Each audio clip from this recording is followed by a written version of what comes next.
Jung's most dangerous idea, the curse of seeing too much. Most people believe the greatest risk to the human mind is madness, delusion, or obsession. But Carl Jung discovered something far more unsettling. It wasn't psychosis that endangered his patients. It was clarity. He found that there are rare individuals who see reality with an intensity most people can't imagine. They notice the tiniest shifts in expression. They detect lies before a word is finished.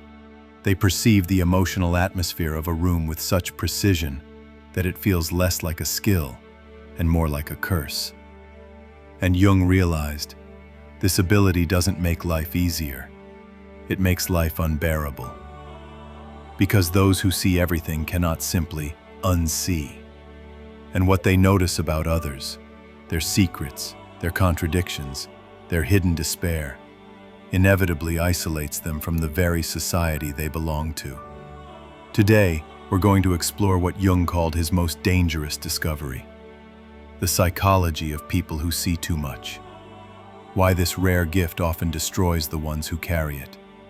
And why, if it doesn't destroy you, it has the power to transform you into something extraordinary. The patient who saw through everything. In 1913, Jung was in the middle of his own personal breakdown. He had just split from Freud, the man who had once been his mentor, and he found himself wandering into the uncharted territory of his own unconscious. At the same time, a new patient arrived in his clinic. A quiet, solitary woman Jung described as unusually intuitive. She wasn't delusional. She wasn't paranoid. Yet she walked into a room and immediately sensed the psychological weather of everyone inside. She could tell who was insecure behind their arrogance, who was angry beneath a smile, who was carrying resentment they had never spoken aloud. Jung wrote in his notes, "She perceives the unspoken." What she says about others is often uncanny in its accuracy, but rather than help her, this ability burdens her, for it prevents her from living as others do. She couldn't keep friends. People felt exposed around her. She couldn't keep jobs. Her presence unsettled colleagues who sensed she knew too much.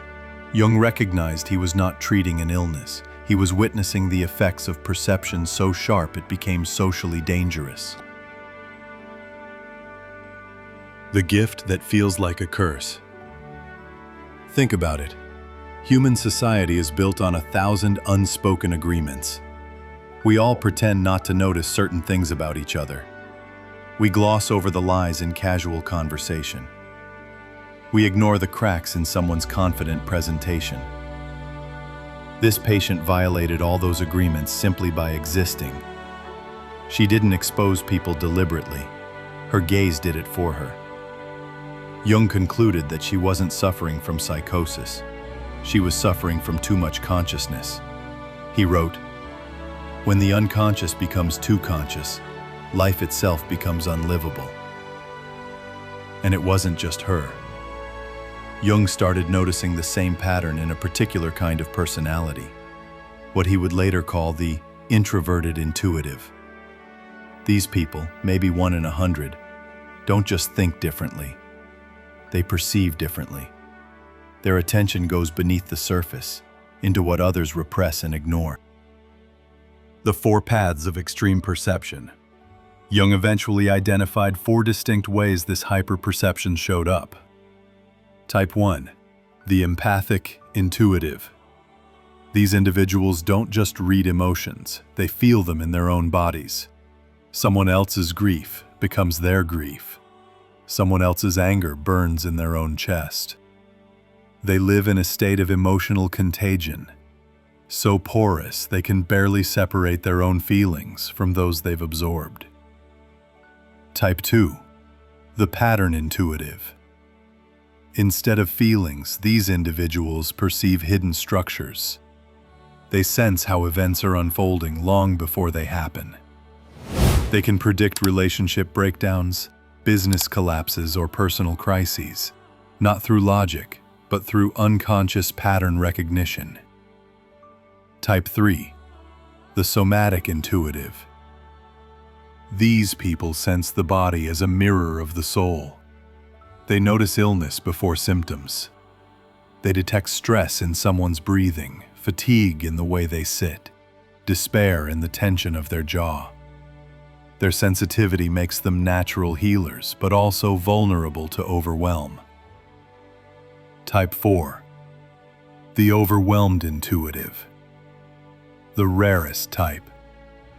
They perceive everything, all at once, without the ability to filter or organize it. They are flooded with impressions, psychological, emotional, symbolic. Their life becomes a constant storm of data without structure. Each of these types, Jung warned, faces the same essential problem. Without integration, their gift becomes their downfall. Why seeing too much is dangerous. Jung identified 3 dangers of this rare ability. Danger 1. Social disruption. Groups survive by ignoring certain truths. Families survive by keeping secrets. Companies survive by maintaining polite fictions. The highly perceptive individual sees through all of this. Their mere presence destabilizes the social fabric, even when they say nothing. Danger 2. Isolation. When your perception outpaces everyone else's, you stop being understood. Others dismiss your insights as negativity or paranoia. They accuse you of overthinking when you're simply noticing what they can't.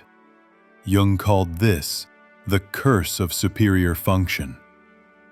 Your greatest strength becomes the source of your loneliness. Danger 3. Dissolution of identity, the most perilous fate of all. Jung observed that those who constantly absorb the unconscious material of others risk losing themselves entirely. He called this participation mystique, a state where your boundaries dissolve and you become swallowed by the collective. Instead of being an individual, you become a vessel for everyone else's shadow. The way out, individuation. Jung believed the only way to survive this burden was through individuation, the process of becoming whole. Step 1. Discernment. Learn to tell what belongs to you and what belongs to others. Jung often instructed such patients to spend time in solitude, letting the noise of other people's psyches settle so they could hear their own authentic voice. Step 2. Shadow work. He warned that many people who see others' flaws so clearly are projecting their own denied traits outward. Integration requires owning your capacity for cruelty, selfishness, or deceit, so that seeing those traits in others doesn't overwhelm you. Step 3. Conscious engagement. Finally, Jung taught that the mature intuitive must learn to carry their perception responsibly, to hold what they see without collapsing into it, to translate their insights into language others can digest without weaponizing their vision. The case studies: collapse or transformation.